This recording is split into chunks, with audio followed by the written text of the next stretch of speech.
Bueno, muy buenas tardes. Ya estamos en esta jornada, ¿cierto? Que estábamos comentando en nuestras redes sociales.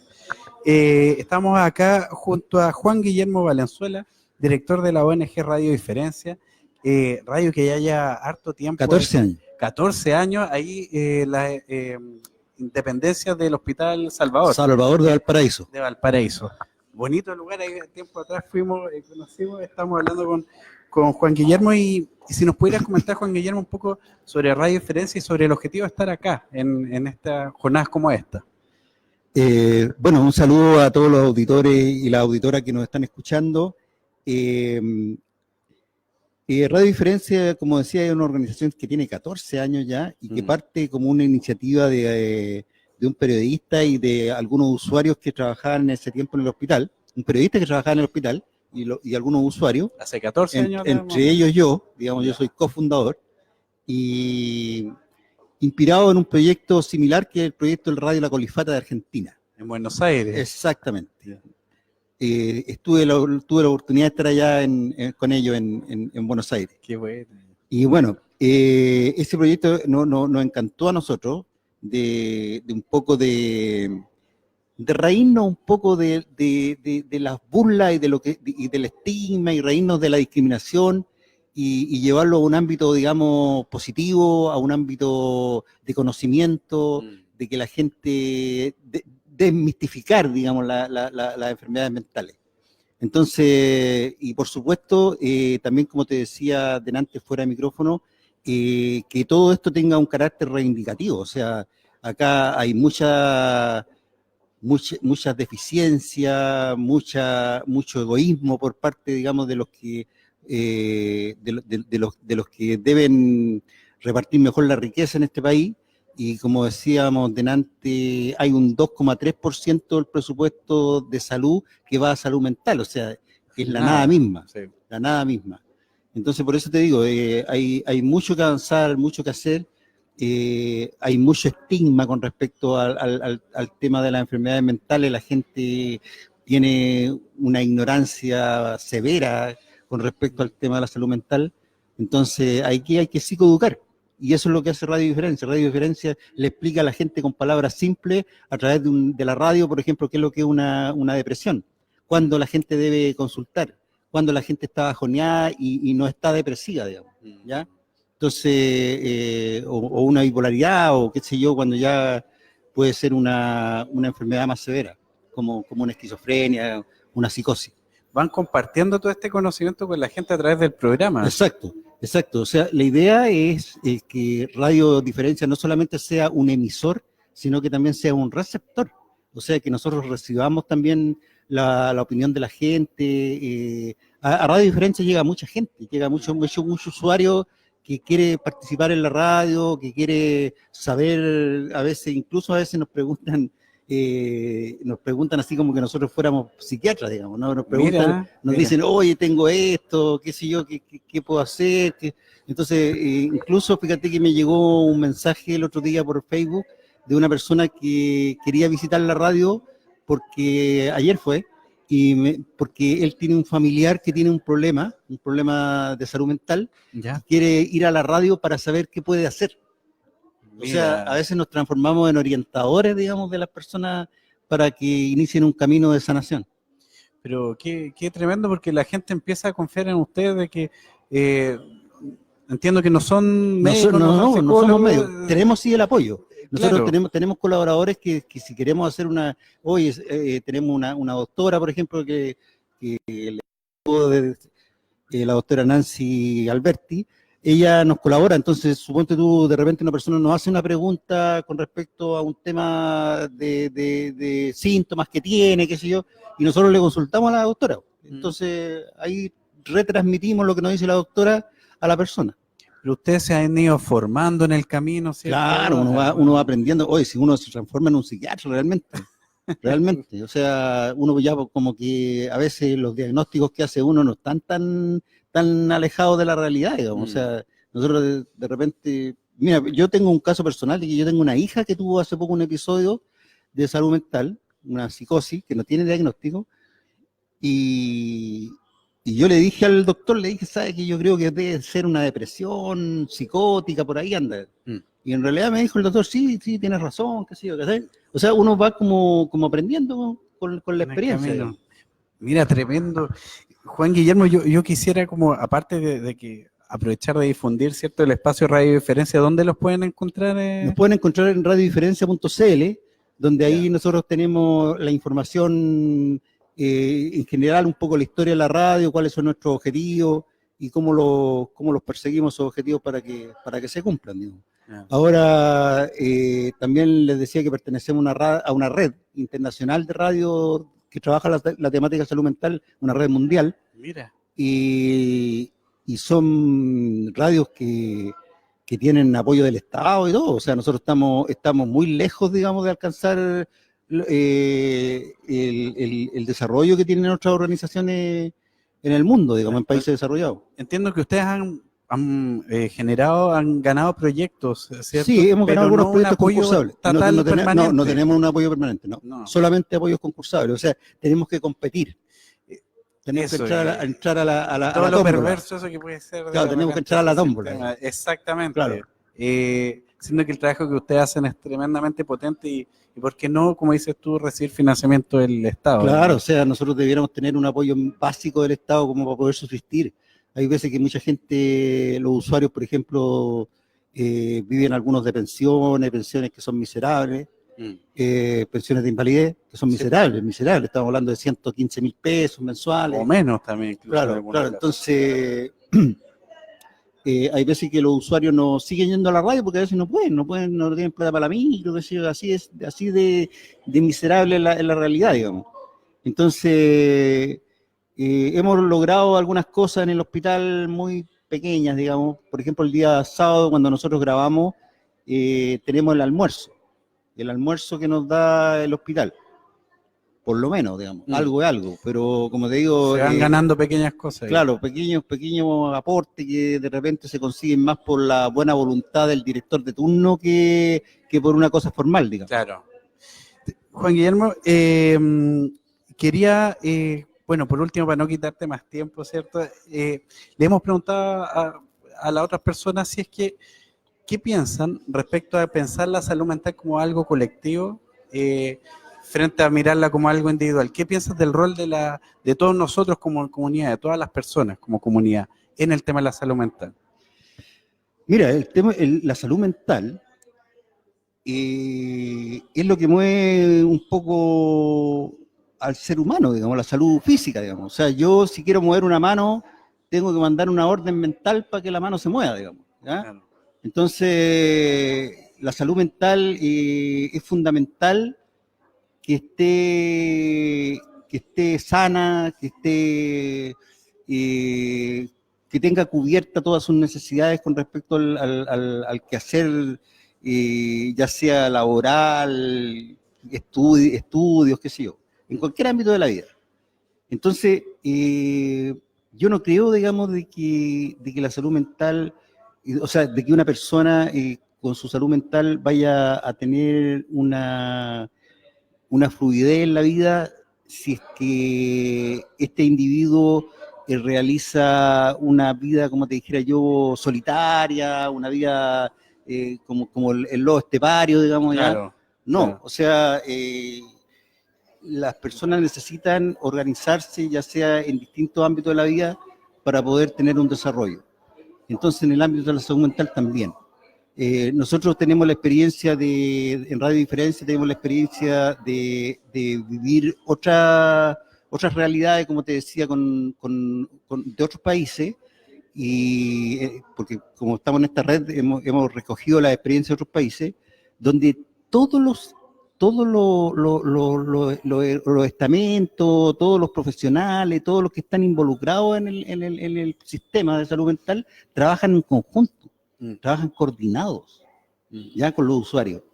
Los usuarios participan directamente de actividades, por ejemplo, un evento como el que estamos acá en estos momentos en la Católica, los usuarios participan no solamente como te dijera yo, como panelista o como, trabajan en la organización, dan opiniones, comparten, digamos, las decisiones, ¿ya?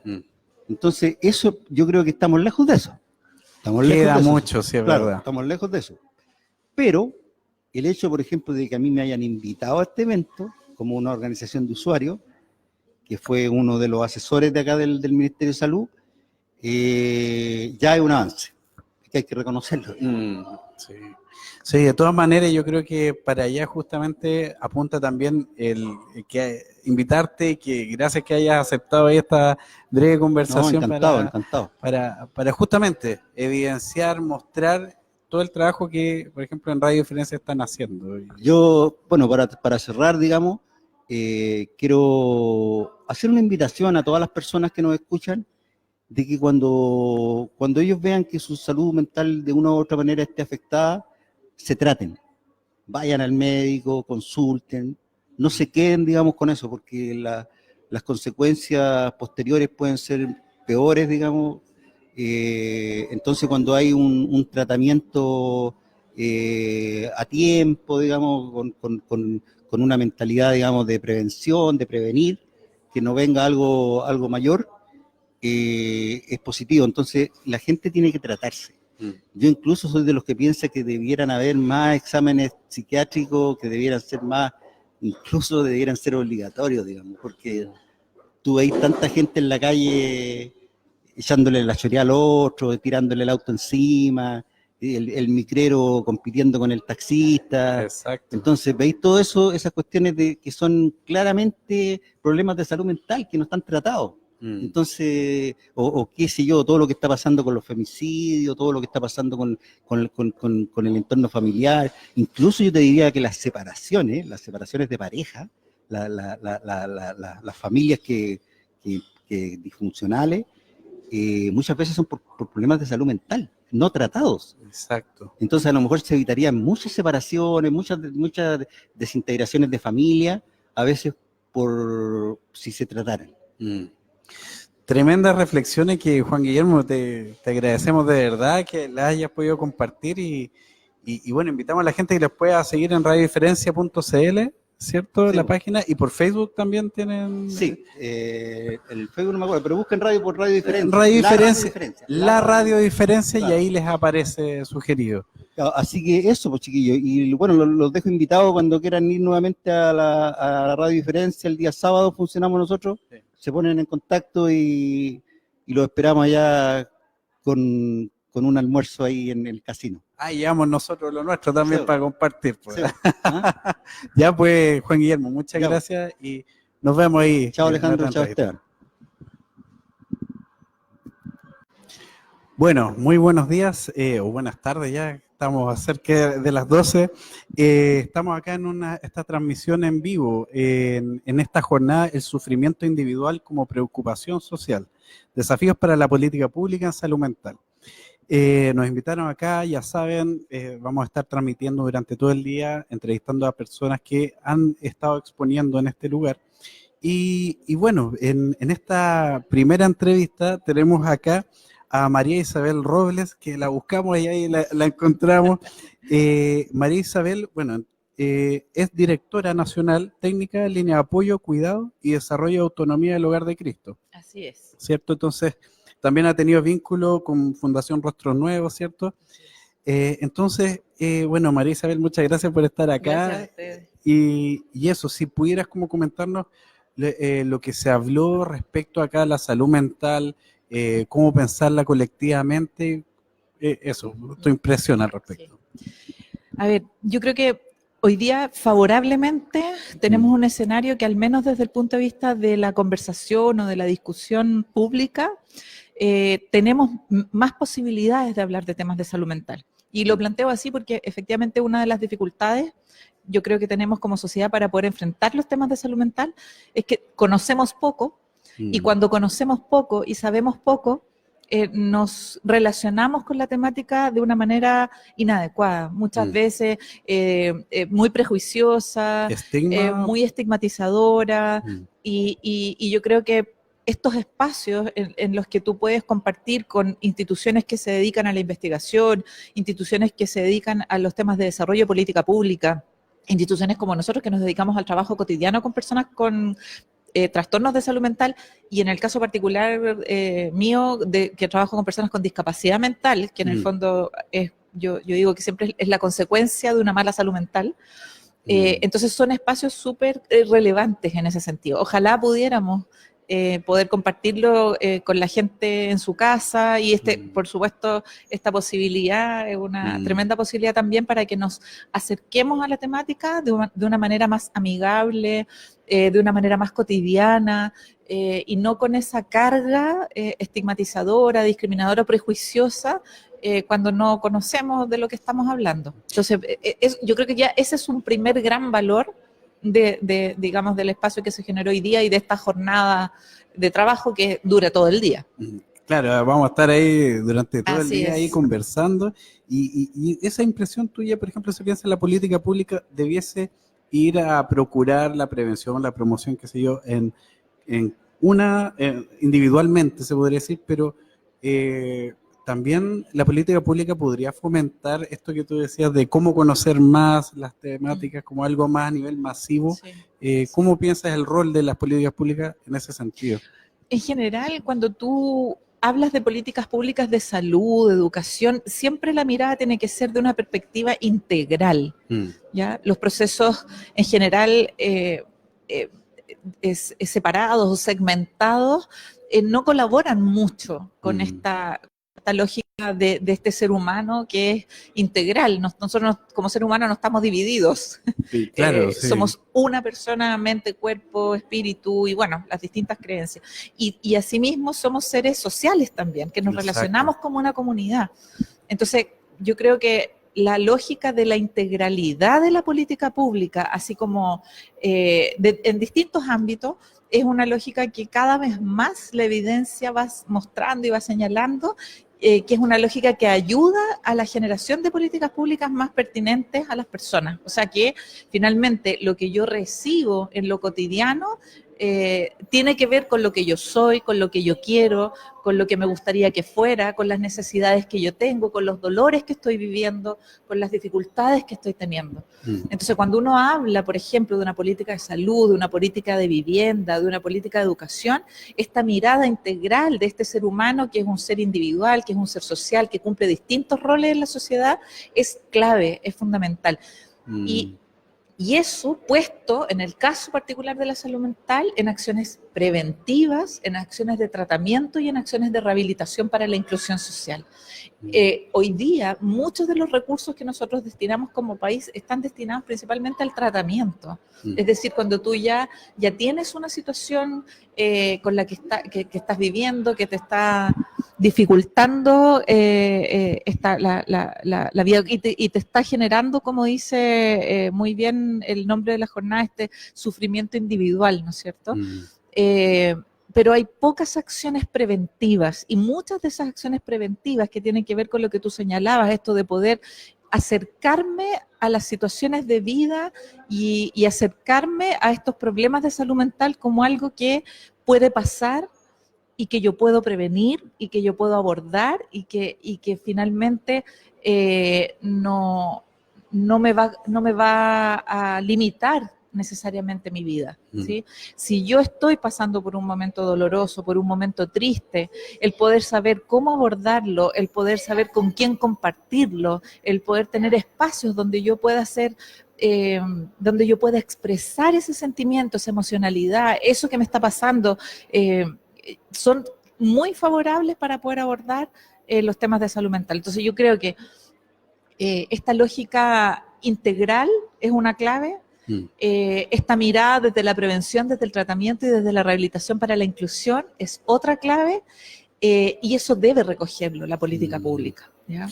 Sí, eso te quería preguntar por último, para no quitarte más tiempo, María Isabel, es ¿qué rol entonces la comunidad, porque hablamos de prevención, promoción, la comunidad tiene un rol fundamental en ese sentido? Entonces, ¿cómo incorporar a la comunidad de una manera que no solamente se le consulte, sino también pueda participar, ¿cierto? Sí.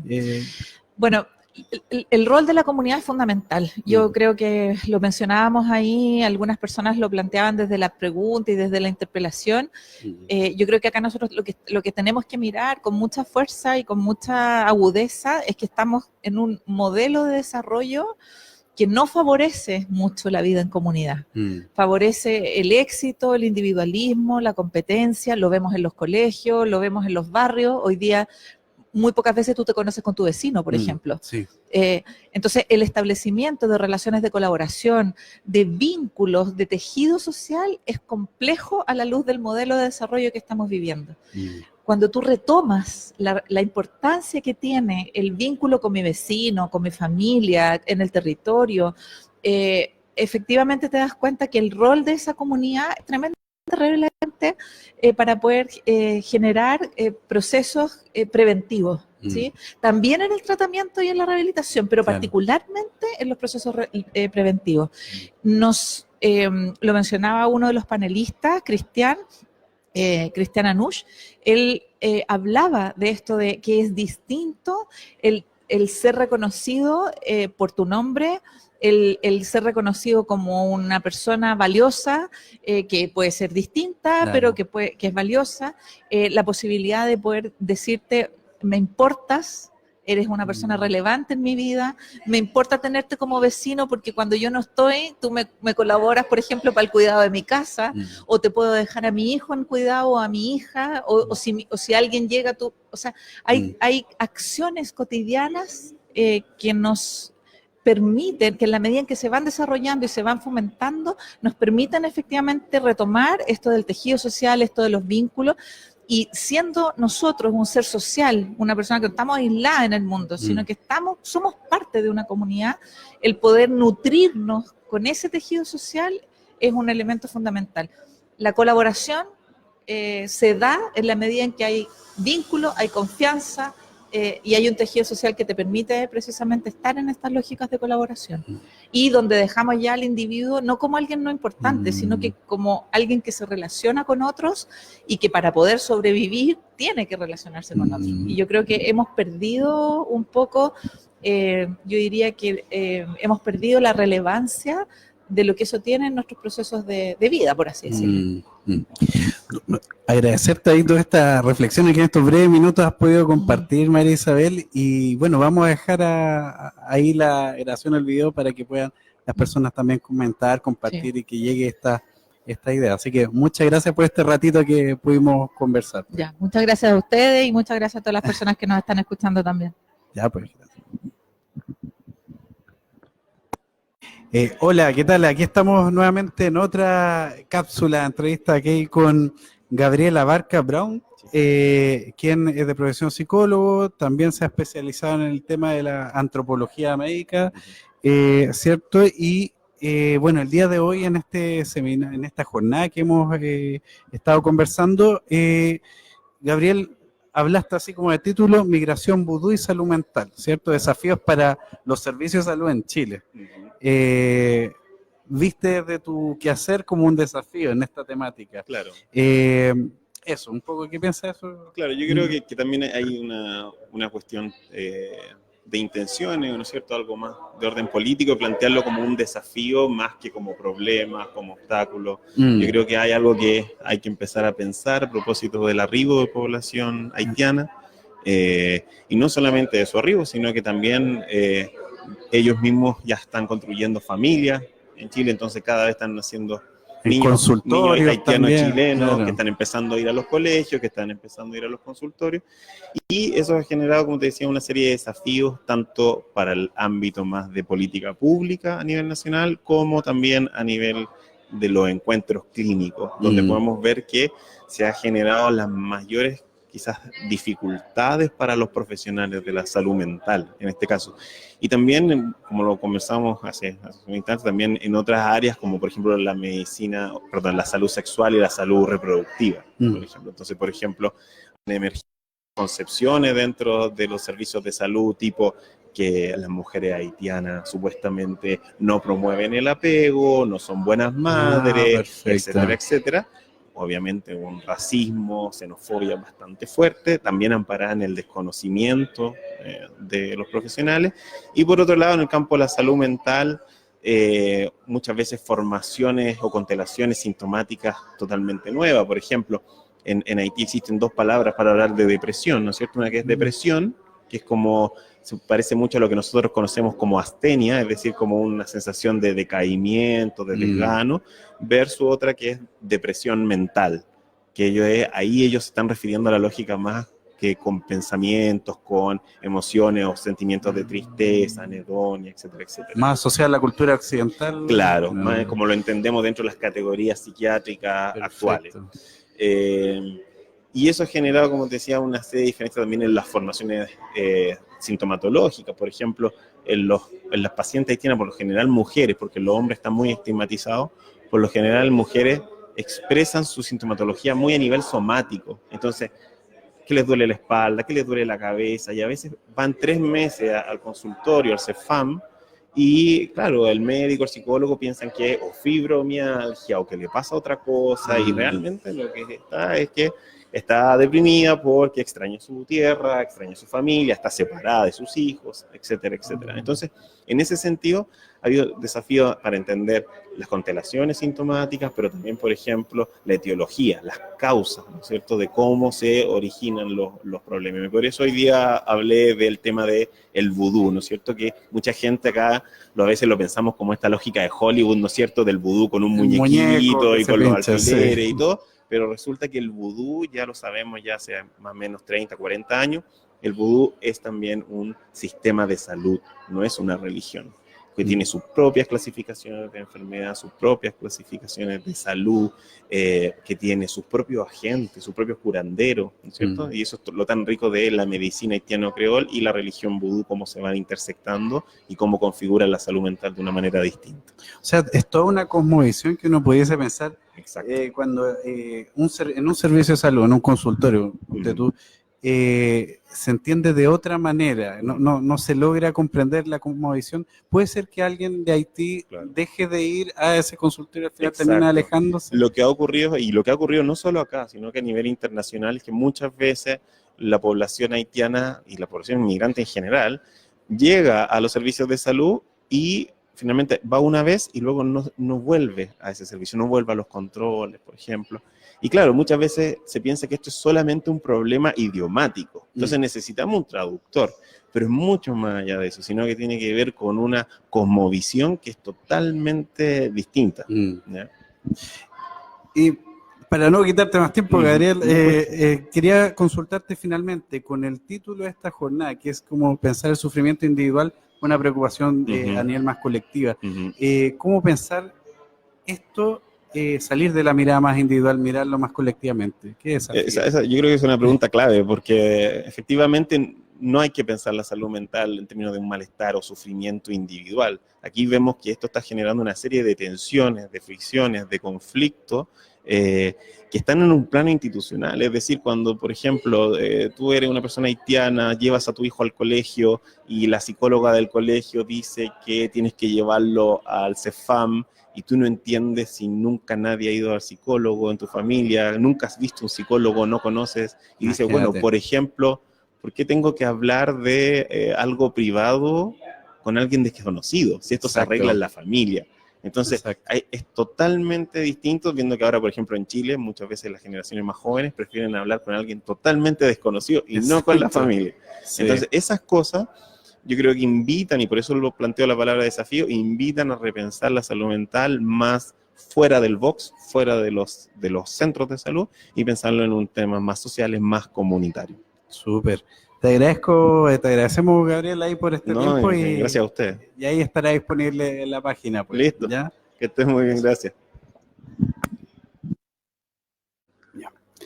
Hola, acá estamos nuevamente en esta tarde, en esta jornada que ya llevamos algunas horas acá como programa de Desalambrar la Salud Mental, y contamos con una agrupación que viene trabajando una temática necesaria de ser visibilizada, que tiene que ver con el bienestar, ¿cierto?, de personas familiares que a cargo o cuidando a otras personas que tienen alguna complicación.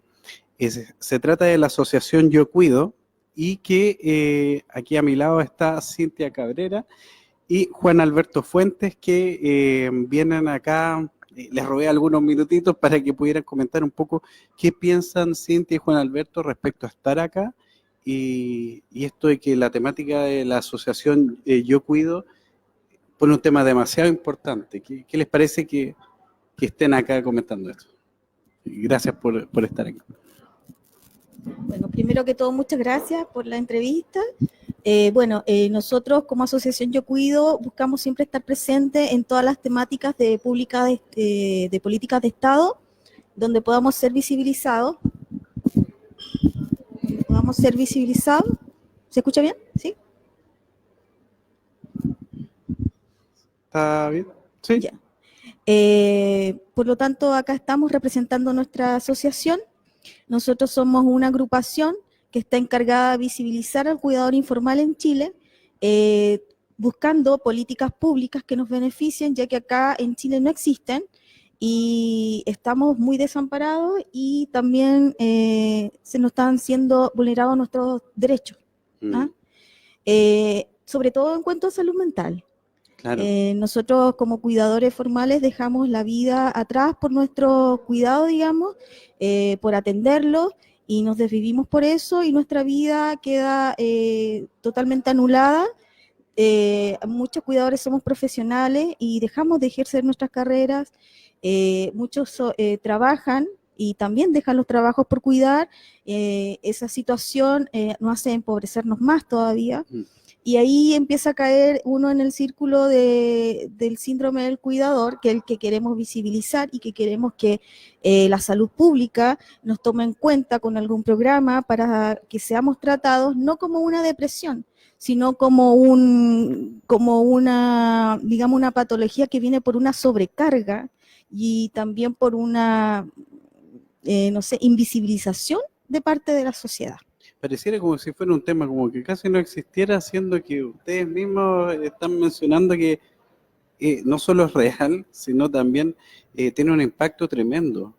Sí, tiene un impacto muy grande en la familia, puesto que acá en Chile el diagnóstico, cuando te lo dan, se lo dan, al paciente, y ahí la familia queda. Claro. No hay un acompañamiento, no hay un respaldo, una contención familiar, siendo que la familia es el apoyo fundamental para ese paciente que viene diagnosticado. ¿Ya? Es como que si no se pensara en eso.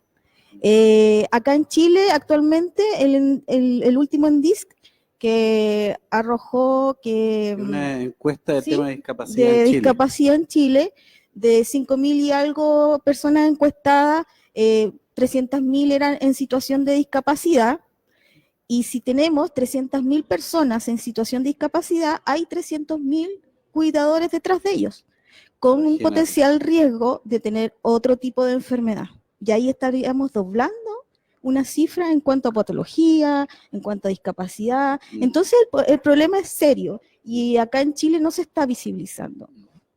Esta idea partió allá en la Quinta Región, con una cuidadora que se dio cuenta del tema, que Mariela Cerey, nuestra presidenta, ella tenía una hija con parálisis cerebral, y ella, siendo profesora, tuvo que dejar su profesión, por lo tanto dejó de percibir su dinero, y sola se vio enfrentada a esta situación, y tomó la determinación de tomar, por sus manos, el asunto, y fue al Congreso, y se metió en el Congreso, y ahí algunos diputados empezaron a ayudarla, y así como fue creciendo Yo Cuido a través de las redes sociales. Nos dimos cuenta que la misma persona que cuida no se da cuenta que es cuidadora. La nulidad es tanta que ni siquiera te das cuenta que estás siendo vulnerada en tus derechos. O sea, ni siquiera te das cuenta que eres cuidadora, sino que lo tomas porque te tocó, porque eras la dueña de casa, tal vez porque eres mujer, y como eres mujer cuidas. También hay una situación acá de vulnerabilidad, inequidad de género. O sea, como casi que fuera, o en algunos casos pasará que es como una casi obligación, o sea, exactamente. No sé cómo decirlo, pero algo así. Exactamente, es así como se visibiliza, es como que si fueras tu obligación es hacerte cargo de este cuidado, siendo que hay una familia igual detrás, que puede ser un hermano, o puede ser tu marido, o puede ser, no sé, una abuela, en apoyo. No necesariamente tiene que ser la mamá o la mujer que quede en la casa o el desocupado que esté en la casa. Es decir, es un asunto que tiene que englobar a todo el sistema familiar.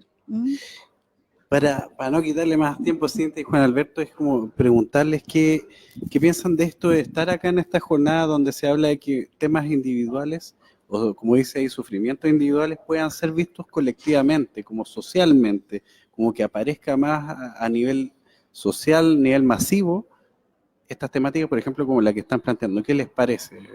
Bueno, a nosotros nos interesa participar en estas actividades porque principalmente la necesidad parte del individuo. O sea, es un sufrimiento individual. Cuando le diagnosticaron a mi hija a los 13 años que tenía distrofia miotónica, ¿ya? Yo ya me estaba separando. Entonces mi hija me preguntó, papá, ¿te vayas a separar de mí también? Y no se puede. No se preocupe. No se puede, ¿ya? No se puede separar de uno de una hija. Y ahí la tengo ahora, está conmigo y ella tuvo un hijo que es distrófico miotónico severo. O sea, no tiene ningún movimiento propio el niño, ¿ya? Tiene 3 años ya. Y hay que cuidarlo. O sea, no queda otra. Ahora, a mí me diagnosticaron Parkinson hace 10 años más o menos, ¿ya? Y el 2017 tuve la crisis y quedé doblado, ¿ya? De ahí en adelante hice las gestiones para jubilar tempranamente, ¿ya? Jubilé con 3 años de anticipación y ahora estoy dedicado a ello y haciendo esta actividad que es como devolver la mano de lo que recibí yo por la formación como profesional, como todo lo que pude haber hecho y no pude hacerlo ahora, o sea, tengo que hacerlo ahora de esta forma, ¿ya? Y yo creo que las políticas públicas salen de los problemas individuales, o sea, se van agrupando, se van generando situaciones de mayores cercanías por temas comunes. Había un médico que dijo ahí que uno de los problemas que tenían que abordar los psicólogos era por temas comunes. Ya, así se van haciendo. Y nosotros creemos que nuestro trabajo va a ser fecundo y por eso nos interesa advertir también a las personas que están trabajando estos temas, ¿ya? De que va a venir una mayor demanda por este otro lado. ¿Ya? No va a ser la marihuana ni va a ser ni el copete, digamos, el que va a generar la mayor demanda ahora, sino que van a ser Síndrome del claro, el cuidador. síndrome del ¿sí? cuidador. Sí, nos aviso Sí, para sí. no quitarle más tiempo. Sí, un aviso importante. Para que la gente conozca, importante. Estamos súper contentos porque este jueves a las 11:30 frente al Congreso Nacional nos vamos a juntar, ya que se va a votar la ley, una enmienda que hicimos, que requerimos en la ley 20.422 sobre discapacidad e inclusión, donde se toma al cuidador informal como sujeto de derecho. Así que vamos a estar apoyando en las afueras del Congreso, ahí todos con nuestras poleras moradas y con globo y todos los familiares que podamos hacer bulla ahí para que esa enmienda de esa ley sea aprobada. También invitarlos cordialmente a nuestra marcha, que es el 9 de noviembre. Nos juntamos todos en Plaza Italia, marchando por el bandejón central hasta Plaza Argentina. Van a haber alumnos de universidades también custodiándonos. Esta es nuestra segunda marcha, ¿ya? Excelente. Así que esperamos que sea exitosa, así que los dejo cordialmente invitados. Los esperamos a todos en Plaza Italia a las 10 de la mañana el 9 de noviembre. Excelente. ¿Tienen ahí un sitio donde los pueden buscar? Sí, tenemos fanpage, se llama Yo Cuido Santiago, Cuida Cuidadores, que es la general, de donde partió todo esto, y bueno, las de regiones que son Yo Cuido Arica, Yo Cuido Cuarta Región, Yo Cuido Concepción, Yo Cuido Curicó, y Yo Cuido Sexta Región, Yo Cuido Puerto Montt. Excelente, o sea, bien. Sí, nos estamos agrupando y todo. agrupando y queremos llegar a todos los rincones de Chile porque sabemos que el cuidado es transversal, no tiene nivel socioeconómico, no tiene tipo de discapacidad ni condición, sino que es transversal. Todos algún día vamos a ser cuidadores. Así que los dejo cordialmente invitados.